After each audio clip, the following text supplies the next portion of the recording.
Aujourd'hui, on va parler NAS et pour ça, j'ai avec moi William qui travaille chez Synology. Bonjour. Qu'est-ce que tu fais chez Synology, William? Je suis responsable du support technique chez Synology. Donc j'ai en charge une équipe de 19 ingénieurs et on s'occupe de toutes les problématiques techniques chez Synology. Ok. Et bonjour à Léo Techmaker. Bonjour, ma première fois ici. Ça va bien. Ça fait plaisir. Je découvre du coup le studio. Il y a du moyen, hein, clairement. Ouais. Toi, du coup, au quotidien, tu utilises le NAS? Exactement. J'en ai deux chez moi, du coup des Synology, un DS918 Plus et un DS920 Plus qui me sert surtout pour mes vidéos. Et c'est assez pratique et j'ai appris déjà même plein de choses sur des NAS que j'ai depuis très longtemps. Et en vrai, j'ai été un peu gros choc mental. Hein.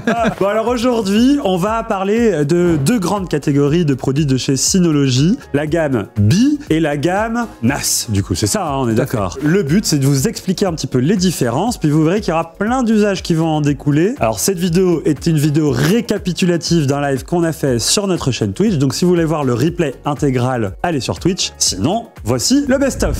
Allez, on commence avec la gamme B Station, qui est une gamme pour le coup plus axée pour les particuliers. Tout à fait. Donc on va avoir deux équipements sur la gamme B. On va avoir le B Station et le B Drive. Deux équipements complètement différents. Le B Drive qui a un tout petit SSD et la partie B Station qui est, on va dire, un semblable d'un NAS mais en version ultra simplifiée. Du coup, le B Station, il suffit juste de le brancher et après tout est paramétré de manière assez simple. Il n'y a pas besoin de rajouter des disques en particulier comme les NAS plus classiques. Exactement. Il y a un disque directement intégré de 4 Tera en disque Synology.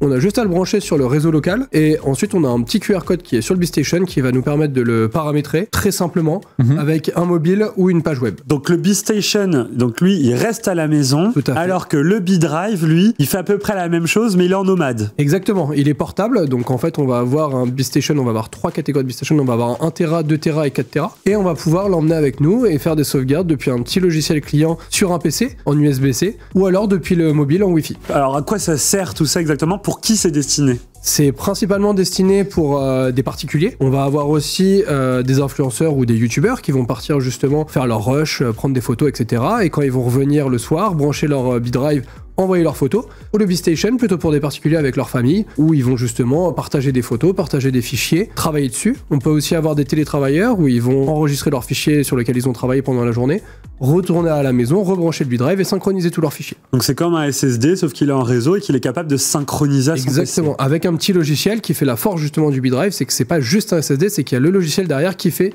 toutes les manipulations. Et du coup, c'est quoi la grosse différence alors entre le B Station et par exemple le dernier NAS, le 224 Plus? La différence, c'est qu'on n'est vraiment pas sur les mêmes termes d'usage. On est sur un NAS qui va avoir l'OS DSM avec toutes les applications possibles sur DSM, donc pour faire des serveurs Plex, pour faire de la vidéosurveillance, etc., etc. Alors que sur le B Station, on va avoir deux applications natives. On ne pourra pas en installer plus. On va avoir des applications pour gérer les fichiers ou pour gérer les photos. Donc on est vraiment sur une gamme qui est destinée aux particuliers, alors que le NAS reste toujours quelque chose d'un peu plus complexe à configurer, avec beaucoup de possibilités, assez ouvert, où on a la force justement de DSM. Oui, pour des gens plus avancés, quoi. Exactement. Vraiment qui veulent faire le plus B de Station choses. reste quelque chose d'ultra simpliste. Ouais, B Station, on va dire, c'est un usage familial, alors que le NAS, là, on commence à être sur le geek, le power user ou les professionnels, quoi. Exactement. Ok. Maintenant, parlons des NAS. Donc, vous avez apporté donc un DS224 Plus. Avec un NAS comme ça, qu'est-ce qu'on fait de plus que sur un B Station? Plein de choses. C'est ça la grosse différence. Parce que toi, du coup, ça s'approche de ce que tu as. Ouais, exactement. Il y a tellement d'applications qu'il faut avoir des bases, on va dire des bases en informatique, pour pouvoir quand même le gérer. Il va y avoir toute la partie réseau aussi à gérer. On peut mettre donc 2 disques dedans.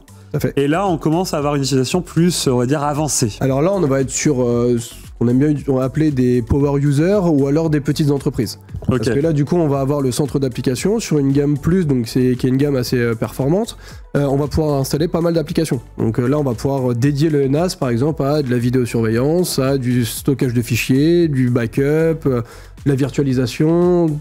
Ou même le fameux Plex que voulait la personne tout à l'heure, pour le coup. Tout à fait. Alors, il y a un truc qui peut étonner. Chez Synology, vous avez sorti des caméras. Il y a 3 modèles. Il y en a 2 qui existent déjà donc, sur le marché. Il y en a une qui va sortir là en 2024. Est-ce que tu peux m'expliquer pourquoi chez Synology, vous faites des caméras? Alors, on s'est lancé dans le marché des caméras, pas par hasard. Ça fait déjà 10 ans qu'on utilise nos NAS avec SuranceStation en tant qu'NVR. On est compatible avec 8000 caméras.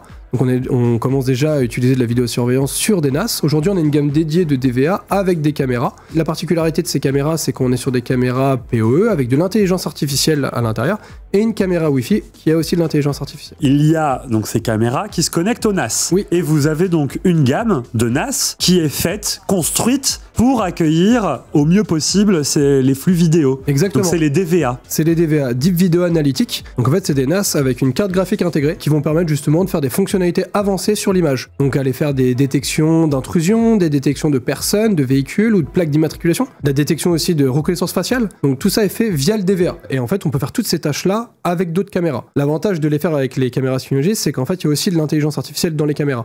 Donc on va pouvoir lier les deux intelligences artificielles pour être sûr que la détection soit bien faite. Nos caméras qui ont aussi quelques tâches d'analyse d'image, un peu moins poussées que le DVA parce que c'est la carte graphique qui fait le nécessaire. Et du coup, toute cette gamme va enrichir la partie vidéosurveillance. Et alors du coup, le DVA, ça reste quand même un NAS classique à côté. Je peux toujours l'utiliser comme un NAS classique et mettre des rushs, par exemple, moi dans mon cas, des rushs vidéo. Tout à fait. Il y a toujours DSM qui est l'OS de Synology qui tourne sur le DVA. On a toujours les applications de base, mais il est quand même dédié sur la vidéoprotection. Et donc, c'est quoi la différence entre les deux modèles là, de DVA? On a le 1622 qui peut gérer 16 caméras et on a le 3221 qui peut gérer 32 caméras. Sur le 1622, on est sur une carte graphique Intel UHD 600, donc c'est la carte graphique qu'on utilise à peu près partout sur les laptops aujourd'hui. Et on a la partie 3221 qui a une carte graphique intégrée Nvidia GTX 1650, donc qui est bien plus puissante que la carte graphique qui est dans le 1622 et qui va permettre de gérer jusqu'à 8 tâches en simultané, contrairement au 1622 qui pourra faire 2 tâches de reconnaissance en simultané. Donc qu'on soit d'accord, ça c'est vraiment le truc qui différencie ces DVA des NAS plus traditionnels. C'est la carte graphique qu'il y a dedans. Exactement. Sur les NAS classiques, on n'a pas justement de carte graphique et donc on va pas faire de reconnaissance avancée. Sur les DVA, avec ces deux cartes graphiques, on va faire des reconnaissances avancées comme on va le voir aujourd'hui avec la partie intrusion. Et ça n'empêche pas au DVA d'utiliser toutes les fonctions d'un NAS. C'est toujours DSM, donc on va toujours pouvoir utiliser les applications qui sont sur DSM. Ok, alors vas-y, fais la démo. Voici ma tâche pour l'intrusion. Donc en fait, c'est assez simple. On va créer une ligne comme ça où on va définir par exemple par rapport à la porte. Chaque personne qui va passer cette porte vont être détectés. La ligne, tu la mets où tu veux. Je la mets où je veux. Je peux même la mettre en hauteur ou quoi que ce soit. C'est une ligne que je crée, c'est une ligne virtuelle. Et chaque personne qui va dépasser cette ligne vont être reconnue comme un intrus. Donc dans mes paramètres, j'ai mis que c'est les personnes. Donc si on a un chat ou un chien qui passe, ça sera pas détecté. Là, on parle réellement de personnes. C'est pas de la détection de mouvement, c'est une détection de personnes. Ça fait très barrage laser, un peu comme dans les films. Ah ouais, hop, il passe et voilà. Il se fait couper les pieds. Imagine le truc. Mais du coup, on peut lui dire, après, une fois que quelqu'un passera là, on peut lui dire, ah ben non, là, tu fais sonner une alarme, tu préviens. Tout à fait. Ensuite, on va avoir l'application règle d'action qui va permettre de faire des choses par rapport à cette détection. Donc alarme, lumière, appeler la sécurité ou quoi que ce soit. Alors vas-y, que quelqu'un rentre dans ce studio, qu'on puisse voir un peu comment ça fonctionne. Hop, il rentre. Et il est détecté immédiatement dès qu'il a dépassé la ligne. Exactement. Et là, on voit bien qu'il détecte la personne. Ouais, il l'encadre en rouge en disant t'as pas le droit toi. Par contre, quand on ressort, il a le droit. Il a le droit parce que justement, on a mis en unidirectionnel. On a pas mis en bidirectionnel. Donc là, on n'a pas le droit de rentrer. Après, quand il sort, bah voilà, c'est pas ce qu'on vaut mieux qu'il sorte. Mais on peut mettre les paramètres dans les sens qu'on veut. On peut. D'accord. La partie reconnaissance faciale. Donc je vais en configurer une rapidement pour vous montrer. Donc on a juste à lui donner le nom d'une tâche. Donc voilà, play face. Ah ouais. Donc là, on se voit. Ok. Et là, on va pouvoir donner les similitudes. Donc de base, on met 80%. Donc à peu près, quand une personne est reconnue à 80%, c'est qu'elle est assez. Le système est assez sûr de lui.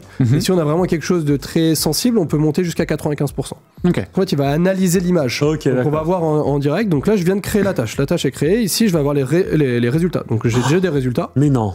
Donc là, quand on a ces résultats-là, on va pouvoir faire enregistrer la personne qu'on vient de reconnaître. Parce que là, il vient de nous mettre, il est inconnu. Donc je vais enregistrer Léo. Allez, on l'ajoute au groupe. Je vais m'ajouter aussi. Et l'avantage aussi, c'est qu'on va pouvoir lui donner aussi qui est autorisé à être là ou pas. Donc là, j'ai créé les 3 profils. Et donc là, on va voir les personnes. Donc moi, je suis autorisé. Arnaud, du côté bloqué. Rouge. Attends, et si je me cache un peu et tout, il galère? Non. Ah, c'est impressionnant. Et donc en fait, tous ces outils-là vont permettre de faire de la détection. Et ensuite, derrière, on va avoir une application qui va s'appeler partie règle d'action, et ensuite on va lui attribuer des règles pour créer des scénarios. Je vais lui dire voilà, quand dans ma partie reconnaissance faciale, dans ma tâche que j'ai appelée face, tu trouves un profil qui est bloqué, tu agis d'une manière ou d'une autre. Donc je peux agir sur les caméras en disant voilà, moi je veux prendre une photo, je veux faire un enregistrement. Je peux agir aussi en IFTTT. Donc là, ça va être toute la partie domotique. Donc je peux dire voilà, si tu as trouvé un profil qui est bloqué, tu pourras allumer une lumière, tu pourras envoyer un SMS à l'agent de sécurité. Ou même verrouiller une porte si elle est connectée, etc. Bien sûr. Donc là, faut imaginer. Là, faut laisser cours à son imagination pour créer des scénarios derrière tout ça. Et par exemple, on a la même chose avec la partie reconnaissance de plaques d'immatriculation. Et là, on va pouvoir agir sur d'autres module en disant voilà, si cette plaque est acceptée, tu m'ouvres la barrière. Trop bien. Bon, dans tous les cas, si ces produits vous intéressent, bah, sachez qu'on met toutes les infos dans la description avec les meilleurs prix et les liens où les trouver. Merci William d'avoir été présent. Bah, C'était merci à vous. Un plaisir. Et Léo, Bah, merci bien. on te retrouve évidemment sur tous tes réseaux. Exactement. Sur ta chaîne, Léo Techmaker. En tout cas, merci d'être venu. Bah, puis c'était d'avoir, top, hein, ça m'a donné plein d'idées pour ma domotique chez moi. C'est toujours le truc où tu mets le pied dedans et après... C'est ça, tu c'est t'en fini sors. derrière. hein. Merci à Synology d'avoir été le partenaire de ce live. Ça nous permet de continuer à vous faire des vidéos de cette manière sur notre chaîne YouTube au quotidien et de vous tenir informés. Et si ça vous plaît, abonnez-vous à notre chaîne YouTube, mettez un petit commentaire pour poser vos questions ou nous dire ce que vous en pensez. Ciao tout le monde!